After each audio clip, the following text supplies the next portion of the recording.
Novel ini menceritakan tentang di suatu wilayah pada Banten Selatan pada akhir tahun 1957. Cerita ini hasil kunjungan dari penulis Pramudia Ananta Tur. Lalu Ranta pulang dan melihat bahwa ada dua orang pemikul singkong yang sedang duduk di pondoknya. Dan dengan pondok yang masih dikunci oleh istri Ranta, maka Ranta memanggil istrinya untuk membukakan kunci pintu tersebut. Novel ini menceritakan tentang Ranta, Ireng atau istri Ranta, dua pemikul singkong, komandan Juragan Musa, dan Pak Lurah. Cerita ini diawali dengan dua orang pemikul singkong yang beristirahat di pondok Ranta dan istri Ranta. Ketika asik bercengkraman dengan dua orang pemikul singkong tersebut, datanglah Juragan Musa, yaitu orang yang memiliki kedudukan tinggi di Banten Selatan, dan ia tiba-tiba menyuruh Ranta untuk mencuri bibit karet, dan Juragan Musa menjanjikan akan memberikan upah kepada Ranta. Upah yang diberikan tidak sepadan dengan resiko yang dilakukan oleh Ranta. Lalu pada malam harinya, dua orang pemikul tersebut kembali beristirahat di rumah Ranta, tapi Ireng tidak membukakan pintu, sehingga dua orang pemikul tersebut terpaksa tidur di teras pondok Ranta.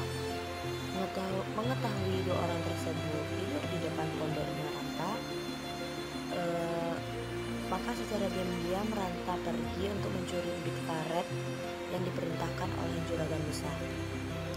Ketika hari menjelang pagi, istri Ranta mengetahui dua pemikul singkong tersebut sedang tertidur di pondoknya, dan ia mempersilahkan masuk dua pemikul tersebut ke dalam pondoknya untuk mandi. Lalu kedua pemikul tersebut memberikan beberapa singkong untuk istri Ranta sebagai ucapan terima kasih. Dan istri Ranta memasak singkong tersebut dan membawakan ke teras untuk dua pemikul tersebut untuk dimakan bersama-sama.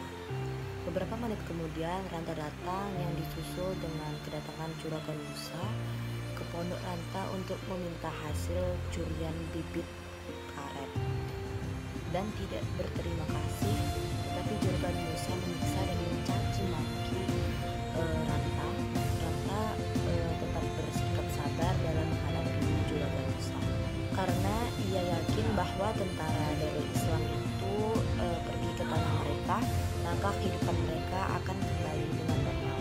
Ranta melanjutkan pembicaraannya dengan kedua pemikul tersebut tentang tentara Darul Islam atau DI. Lalu mereka menyadari bahwa Juragan Musa memiliki hubungan dekat dengan tentara DI. Lalu Ranta dan Ireng dan kedua orang pemikul tersebut mengadukan hal ini kepada Komandan Banten Selatan. Setelah menerima laporan tersebut, maka dengan cepat Komandan Banten Selatan mendatangi rumah Juragan Musa. Dari Juragan Musa membenarkan bahwa Juragan Musa merupakan salah satu anggota dari tentara Darul Islam, tetapi Juragan Musa tidak mau mengakui hal itu tersebut. Lalu ditemukannya bukti lainnya, yaitu adanya tas milik Juragan Musa yang di dalamnya berisi tentang surat-surat Darul Islam. Ketika melakukan interogasi di rumah Juragan Musa, datanglah Pak Lurah, Ranta, dan komandan yang lainnya bersembunyi dan mengancam Juragan Musa agar tidak memberitahu keberadaan mereka. Dari kegiatan persembunyian ini didapatkan bukti bahwa Pak Lurah dan pasukannya akan menyerang markas dari komandan. Dari hasil persembunyiannya tersebut, mereka mendapatkan bukti kuat bahwasannya Pak Lurah dan Juragan Musa merupakan salah satu anggota dari Darul Islam. Komandan langsung menangkap dan menahan Juragan Musa.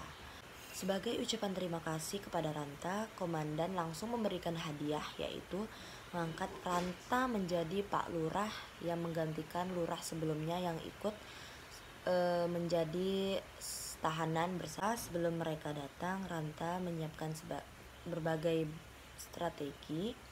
Strategi yang pertama adalah dengan menyatukan setiap pimpinan di desa Banten Selatan untuk ikut membantu komandan dan pasukannya dalam menghadapi tentara Darul Islam. Dengan semangat gotong royong dari warga Banten Selatan, tentara Darul Islam dapat diusir dari wilayah Banten Selatan. Setelah perlawanan itu selesai, Ranta mendirikan sekolah untuk semua warganya. Dengan adanya kegiatan ini, maka kehidupan warga Banten Selatan semakin jaya dan membaik. Maka mereka juga mempunyai ladang untuk ditanami, dan mereka juga mendirikan waduk untuk mengelola ikan. Lalu semua warga dapat hidup dengan normal di tanah mereka sendiri. Sekian sinopsis novel sejarah yang saya bacakan tadi. Apabila ada kesalahan mohon dimaafkan, dan saya akhiri wabillahi taufiq wal hidayah. Wassalamualaikum warahmatullahi wabarakatuh.